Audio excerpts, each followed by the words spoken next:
Tere, mina olen Nele ja ma tervitan teid Õhtulehe uuest podcastist Pealkirja taga, mille sõidame pilgu tagasi nädala jooksul enim kõmu tekitanud uudistele ja mõtleme neil teemadel edasi. Minu tänaseks esimeseks saatekülaliseks on Õhtulehe enda ajakirjanik, hea kolleeg Marvel Riik, kellest on viimasel ajal kujunenud justkui hundikroonik, võib nii öelda? Võib-olla saatuse mingil tahtel, jah, on see välja kujunenud nii, aga ega ma seda endale ise ei valinud. Et eks ta sai nii algus, et sai siin tehtud üks ja teine lugu, mis metsas nagu toimub, käib, kuidagi komistatud salaküttimise peale ja nii on see minu juurde jäänud, et keegi paratamatult peab seda valdkonda natukene uudistama. Aga võib nii öelda, et pole vist Eestis Võsa Villemit, kelle pahategusid sai teaks ning keda juba nime ja nägupidi ei tunneks? Võsa Villem, ei neid hunte, kusjuures hunti ise ma ei ole nagu otseselt näinud, neid ma olen näinud ainult Saksamaal loomaaias, et ma olen siin küll Keskkonnaameti ja teistega käinud ka nagu reididel asjadel kaasas, aga nendel hetkedel me ei ole loomi ega salakütte nagu kohanud. Et selles mõttes teooria võib mul nagu natuke olla, aga praktikas ma ei ole veel midagi ise näinud ega teinud. No aga kirjutanud oled palju, kui palju pahategusid on hundid korda saatnud viimasel ajal siin? Hundid, eks nad saadavad, ma ei tea, mida sa pahategu all mõtled, see, et nad täidavad oma kõhtu ja oma instinkstid. Ja metsi on vähemaks jäänud ja kuskilt nad peavad endale süüa saama, eks ole. Tekitavad peavalu karjakasvatajale, karjaomanikele, loomapidajatele, et siin mingid aastad tagasi, kui sellega sai nagu sisse ennast söödud, oligi piirkonnaks võetud just Läänemaa. Kui seal kunagi oli palju neid lambapidajaid ja loomapidajaid, siis see peaks olema üks piirkond, kus minu teada on nagu seda kõvasti maha tõmmatud. Ma ei tea, kas neid lambapidajaid üldse on. Aga seal on natuke teine loom, kes teeb pahandust, seal käib nagu šaakal ka, et kelle jahtimine on natuke keerulisem, aga hunt on niisugune nagu kaitstud olevus, et kui sa räägid hundikahjudest, siis jah, nad käivad valdavalt sügisel, suve lõpupool, kui käib nii-öelda kutsikate välja õpetamine ja seal on nagu erinevaid lähenemised, kui sa räägid loomapidajaga, siis nad võivad käsi südamel vanduda. Ma olen pannud sinna elektritraadid, mul on koerad, kõik asjad, et see aedik peaks olema nagu nii hundikindel kui vähegi võimalik, aga ta ikka leiab tee, kas ta kaevab augu läbi, on mulle räägitud, hüppab kuskilt üle, et selles mõttes, eks need hundid on ka nagu nutikad ja kui ikkagi nälg on ikkagi suur, siis tulevad ka lauta, et selles mõttes see on siuke kinni saaba lahti natuke teema. Aga tänasest lehest saab lugeda sinu sulest tulnud lugu hoopis selle kohta, kuidas kõige ohtlikum kiskja on siiski inimene. Räägi natukene sellest loost lähemalt. Eks ta on ainulaadne lugu, ma ütleks. Ma ei ole nagu teadlik, et kuskil mujal oleks siis jäänud niimoodi sõna otseses mõttes kaamerasse tegu, kus siis hunt lastakse maha ja ta hiljem päevavalges tassitakse minema.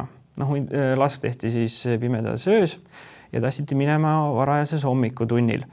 Et see jäi kaamerasse Viljandimaal ja kui me võtame... Ja olgu siinkohal öeldud, et see oli lubamatu lask siis? Jah, sest sel ajal hundijahti ei peeta, see käib siin rohkem talvel, kui on ka lund, et saab jälgi ajada. Aga see selleks tuleb nagu arvestada, et nagu kõik nende, ega me tegelikult ei tea, mis metsas toimub, sest Eestis on ikkagi üle 2 miljoni hektari metsa ja nüüd see kaamera, kuhu see tegu jäi peale, siis on Keskkonnaagentuuri seirekaamera, kus siis jälgitakse tegelikult, kuidas meie metsloomad nagu elavad ja toimetavad ja see siis panti nagu ikka, kui ei ole eraldi luba mingi eraomanikega Eesti riigimetsa RMK-sse. Ja siis võtke, arvestage seda, et kui meil on miljoneid hektareid metsa ja siis see kaamera, mis ta võib võtta, et siin on nagu üldine pilt ka meil lehes, et mis see kaamera võib võtta nagu 5-meetrise kaadri, et ega sa rohkem ei näe, et loom jookseb läbi ja kõik ja siis selle kaadri sisse, selle peale nagu jäädvustatakse salaküttimine, et see võimalus midagi sellist nagu tabada või leida, see on nii kaduväike kui üldse. See näitab, et mingi kõrgem jõud on su peale ikka päris pahane, et sa selle teoga hakkama said, et sul õnnestus niimoodi kinni kukkuda siis selle eest ütlema. Jah, selles mõttes, et eks need looduskaitsed ja hundi inimesed ka ise, et siuke ei teagi, kas nutta või naerda, et siuke nagu väga erakordne olukord. Mulle väga meeldis su loos see kirjeldus, et viskad kivi ja tabad kuud, et see võtab selle olusti ikka väga ilusti kokku. Ma püüdsin seal olla originaalsem, et seal mitte väga klišeelised ja ära leierdatud siukseid väljendeid, jah. aitäh. Ma saan aru, et loomakaitsjad võisid nii ja naa selle loo tulemusega ka rahule jääda, et tegelikult karistatud need salakütid said, aga see karistus, ma ei tea, kas sinu hinnangul vastab teole või tahad sa hinnanguid jagada selle kohta? Rahalise karistuse osas ma ei oska nagu kaasa rääkida, et looma tapmine kole inetu tegu igati, et seal on praegult vist ühe isendi kohta on 1000 eurot, aga see loomaliigiti nagu varieerub vastavalt ka siis selle kaitse kategooriale minu teada. Et seal tegelik küsimus võiks olla, et kui sa siukse teoga jääd vahele, et kas sul on nagu õigus tagasi tulla jahindusse, nagu ka seal loos see küsimus püstitatakse ühe hundi uurija poolt. Et kes oli see salakütt, kes selle hundi maha lasi, et see on ka muidugi kurioosne selline nüanss selle loo juures. Las nime loeb igaüks ise välja, kes tahab, aga nii palju me väärib minu meelest mainimist, et oli siis kohaliku Viljandimaa jahiseltsi juhatuse liiga, et kui kellelgi võiks olla üldse moraaleetika nagu paigas, kuidas nagu võiks meie metsades toimetada, siis see võiks olla tema, et selles mõttes on see kurb lugu. Mida sellised lood meile õpetavad? Mis see sinu jaoks oli kõige siuke, ütleme, uudisväärtuslikum selle asja juures ja mida sa ise seda lugu kirjutades nagu õppisid? Et kui tavaliselt tõepoolest, et sinu lood jäävad selle juurde, et kuhu on hundid sisse murdnud ja nii edasi, ja sedapuhku siis olid justkui need pooled vahetunud? No see lugu nagu ütleb seda, et kui kaduväike võimalus on tegelikult, esiteks saada teada, mis tegelikult metsas toimub. Et selle loo ja kogu selle juhtumi suurim väärtus tegelikult on selles, et nüüd on konkreetne tõend, jäädvustus, kuidas iganes tahad öelda, et midagi lubamatut meie metsas tehakse. Et kui ma üldse seda temaatikat nagu alustasin, ega neid nagu juhtumeid, võib-olla ei olnud välja küsitud, võib-olla tõesti ei olnud ka nagu avastatud, tuvastatud. Üldine sõnum on, et see on siuke nõukogude aegne teema, et kui oli majanduslikult kehv olukord, et siis loomi oli vähe ja tuligi võtta metsast nagu lisainimestel, et praegult ei ole siukest olukorda, seda ei ole nagu vaja teha. Ja seda salaküttimist, kui siukest püüti ikkagi, ma julgeks öelda, rohkem mati alla pühkida, aga enam ei saa seda teha. Ja seal tulebki välja, et tegelikult kui seda kaamerasse jäämist ei oleks olnud, nad oleksid tegelikult pääsenud, me ei teaks sellest juhtumist mitte midagi. Ehk siis õppetund ka siinkohal salaküttidele, salakütid, vaadake ette, ei tasu minna. Võib eeldada, et kui nad on selle loogu kursis, siis tulevikus väga raske eeldada, et vähemalt seda laadi seirekaamera otsa nad ei komista, mis seotakse siis omakorda puu külge, et nad on sellest juhtumist teadlikult, et nad siis vähemalt vaatavad üle, et kui seal on midagi, et siis kas teevad tühjaks või löövad katki või mis iganes, et väga raske eeldada, et midagi sellist uuesti kordub. Aga ma tänan sind, et sa said enda kiirest päevast aega tulla ja rääkida natukene lähemalt meile sellest tõepoolest kurioossest loost. Aga palun. Jõudu tööle.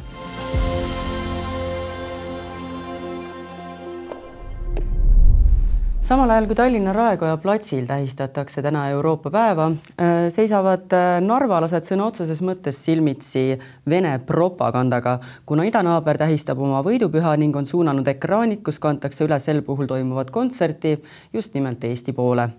Keerulises julgeolekuolukorras räägitakse Eesti kaitsevõimest väga palju ja paljud teist on sellest kindlasti ka otsast lõpuni väsinud.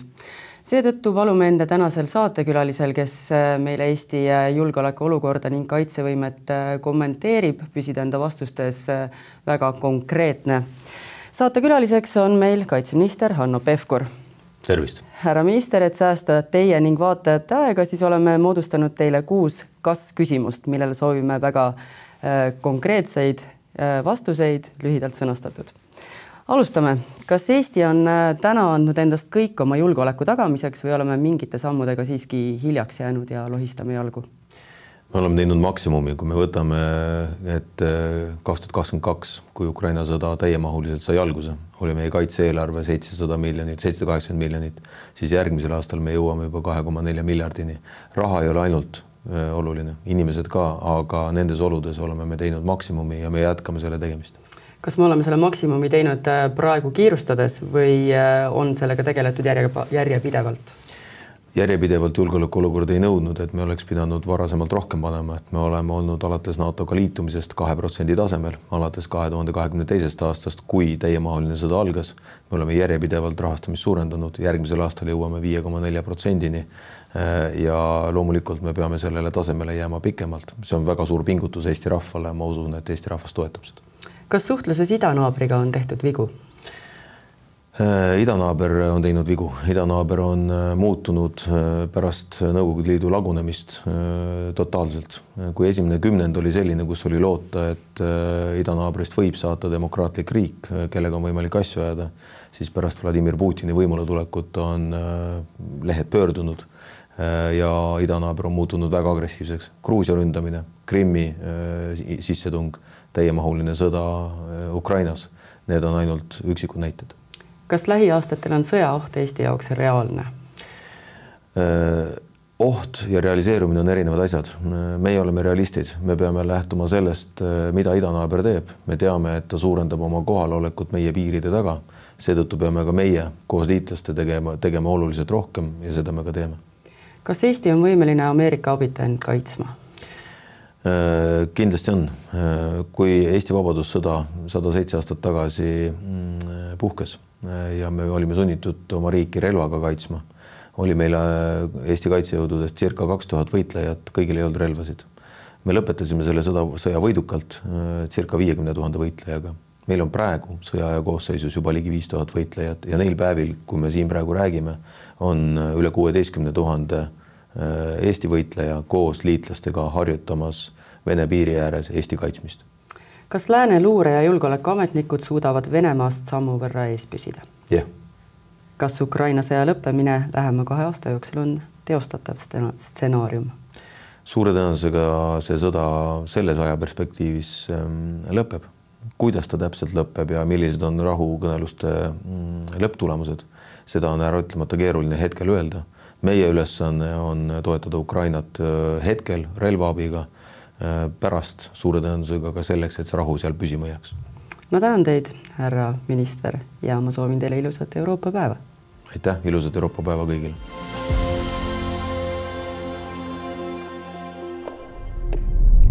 Sel nädalal ilmus Õhtulehe ajakirjaniku Angelina Lonni sulest artikkel Lootuseküla elanikest ning arutati pikemalt, milliste sõltuvustega on nad hädas.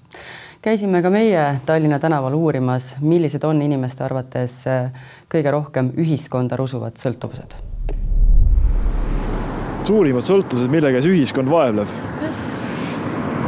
Ma ei tea, üldiselt võiks olla nagu, kas just sõltuvuseks, et nimetada, aga mida võiks rohkem olla, on sellist üldist optimismi.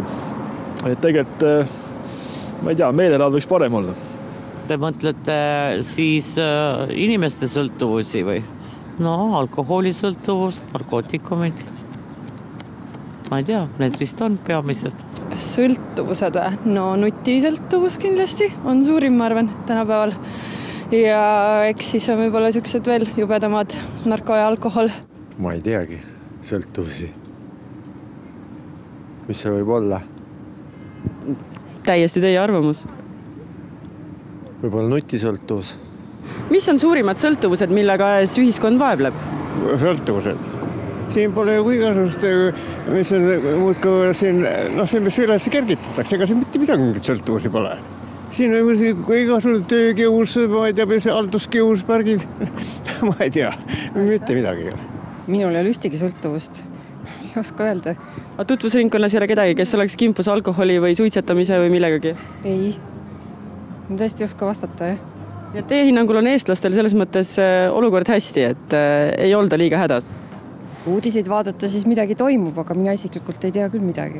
Edu, raha, tunnustusvajadus, tähelepanuvajadus, kõik muu ja siis muud ained.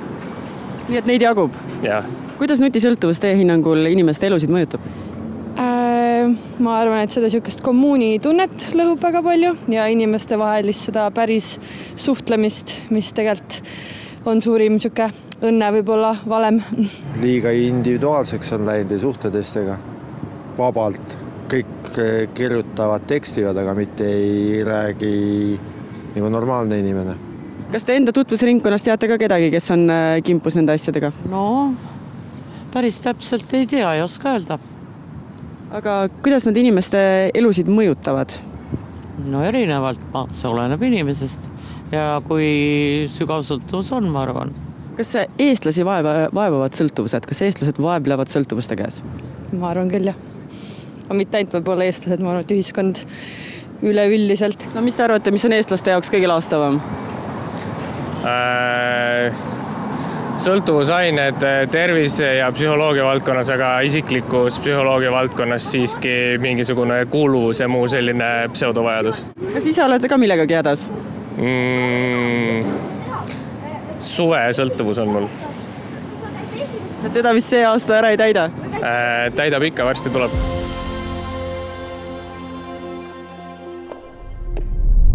Selliseks meie esimene podcast kujunes, kes täna sattusid seda juhuslikult vaatama, siis loodan, et järgmisel reedel olete juba teadlikult minuga.